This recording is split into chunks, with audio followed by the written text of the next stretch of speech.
Hello guys, how's it going? My name is Dal, and this week on the Dragonflight beta, we have seen a ton of different class changes.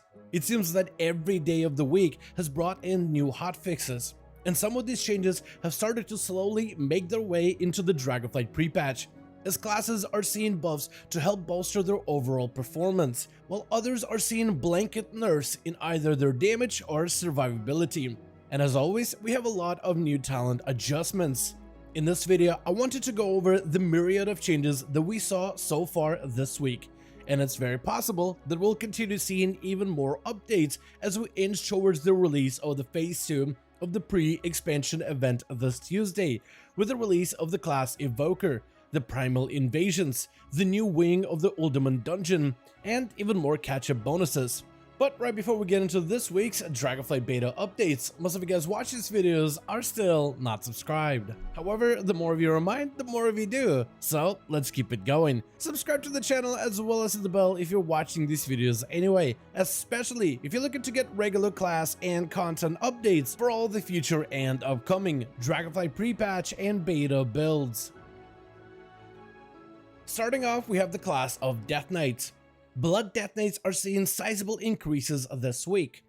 Deathstrike is seeing slight baseline upgrades, with reductions to improve Deathstrike and Voracious healing increases, likely to improve the ability of Deathstrike while making certain talent nodes feel less mandatory.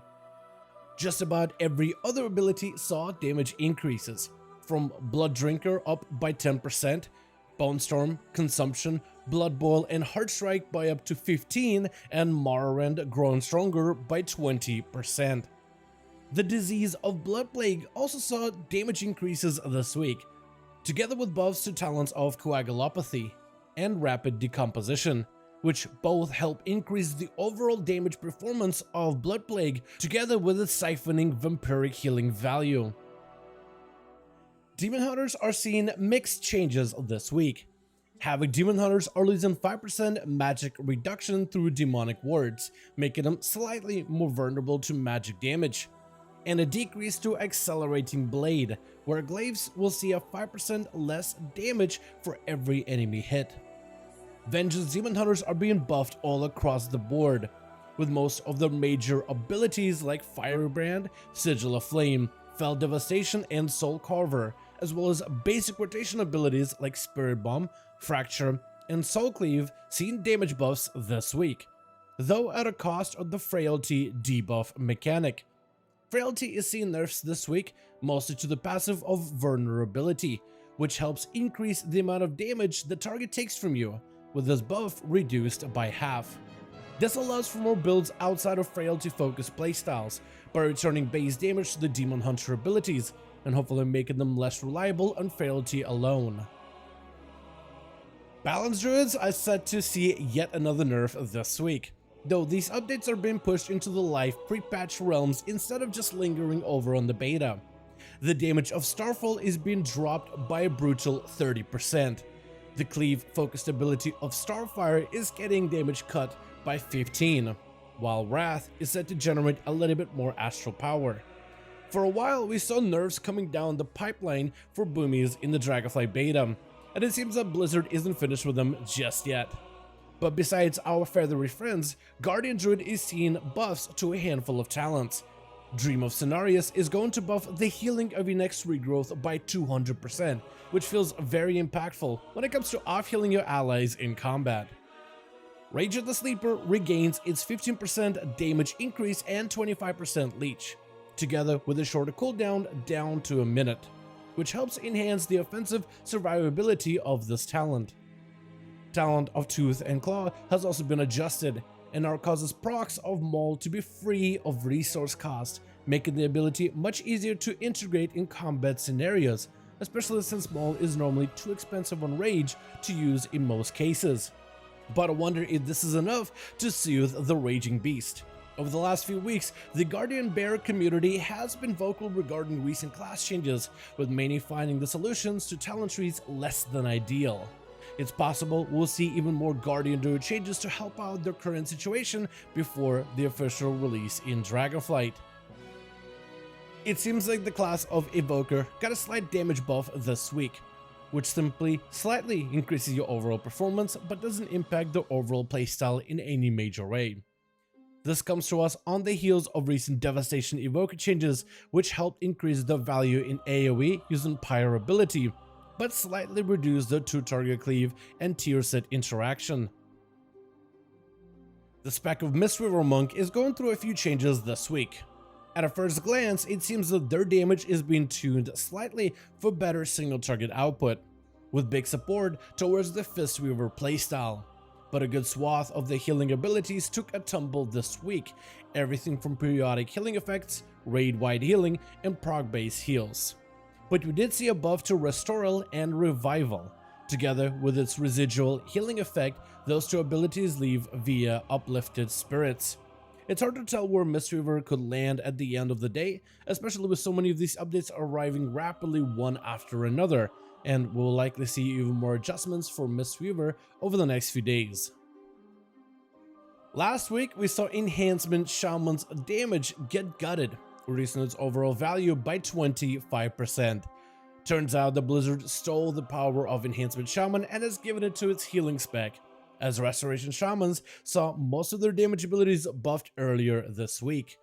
Everything from Lightning Bolt, Chain Lightning, Lava Burst, Flame Shock, and even Acid Rain all got buffed by 20%, which opens up opportunities for damage-focused builds, with the potential return of the Battle Shaman build for raids, and improving Rest of Shaman group performance in Mythic Plus content. And besides all of these damage buffs, they also saw an increase to their Healing Tide totem.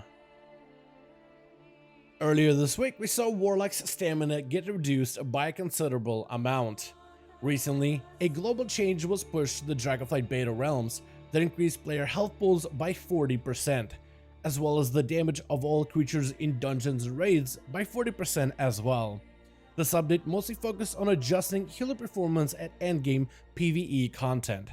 However, this resulted in interesting changes for Warlocks within PvP, where you're not encountering creatures, rather other players. Warlock talent tree is full of survivability focused talent options, with some of these effects scaling based off of the Warlock's effective health. The defensive talent tree, together with a global stamina increase, allowed for unique and powerful defensive buffs and PvP interactions.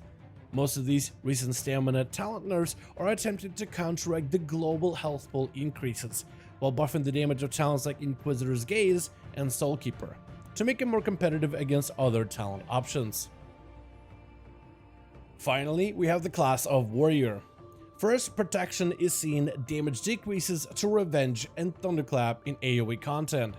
The ability of Shield Charge also goes on the global cooldown, which slows down the overall damage of the Protection Warrior. Though from what I heard, this may not stop most tank warriors from staying in the battle stance in order to maximize their damage output in all content, since they're so baseline tanky. This week, we also see adjustments to Arms Warriors, as they lose some rage generation value through talents like Improved Execute and the passive of Seasoned Soldier. But we do see increases to Improved Overpower, as well as Juggernaut for better execute windows. Martial Prowess got buffed, as well as the ability of Mortal Strike. Altogether, this should hopefully improve Arms Warrior's overall performance. The talent of Skull Splitter will also generate less rage, but has a much shorter cooldown, which could make bleed-focused builds potentially viable going forward. And for now, that's going to be all of the class changes that we've seen this week so far in the Dragonflight beta. And if I had to bet on it, I would say we'll see even more changes over the next few days before the pre-patch phase 2.